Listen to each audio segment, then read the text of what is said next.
السلام عليكم واهلا وسهلا فيكم حبايبي، وين ما كنتوا عم بتتابعونا في قناة المطبخ الشعبي. بتمنى يا رب تكونوا بألف خير.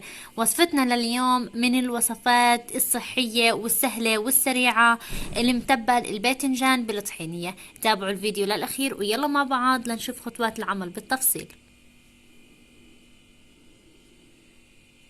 هلا في البداية عندي هون راح نحتاج لعنا باذنجان من الطويل. طبعا هذا بيكون ما في بقلبه بزر او بيكون البزر فيه خفيف. راح نعمل بالسكينة ثقوب بهذا الشكل، بيساعد على انه الباذنجان يستوي بشكل سريع. بعد ما عملنا ثقوب بالباذنجان راح نحط الباذنجان عندي هون في اكياس الشوي الخاصة، راح نرتبهم.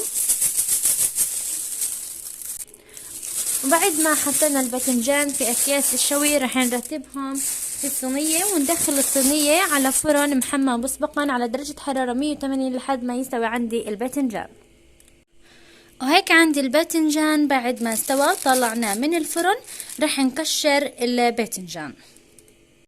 بعد ما قشرنا الباذنجان ما شاء الله شوفوا كيف قلبه ابيض، بيكون فيه بزر خفيف، هذا البزر ما بيأثر. راح نهرس عندي الباذنجان بهالشكل. وبعد ما هرست الباذنجان كتير منيح بهذا الشكل، فيكم تهرسوه على الخلاط لتحصلوا على القوام الناعم بهذا الشكل. راح انزل عندي هون الباذنجان في وعاء، بسم الله.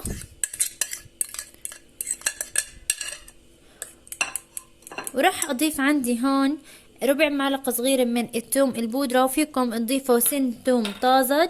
عندي هون ملح حسب الرغبة.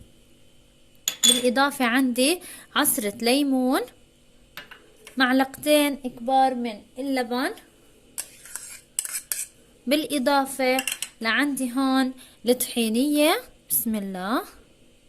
طبعا الطحينية حسب كمية الباذنجان.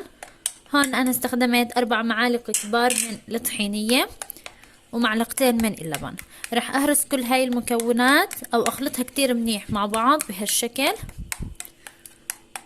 وهيك عندي متبل الطحينية صار جاهز. نشوف مع بعض مرحلة التقديم. وهيك عنا متبل الطحينية صار الباذنجان في الطحينية صار جاهز. بتمنى يكون هالوصفة عجبتكم، بتمنى يكون الفيديو عجبكم. إذا عجبكم لا تنسونا من دعمكم للقناة بلايك واشتراك، تفعيل جرس التنبيهات ليوصلكم كل جديد. دمتم بخير وشكرا لكم لحسن المتابعة.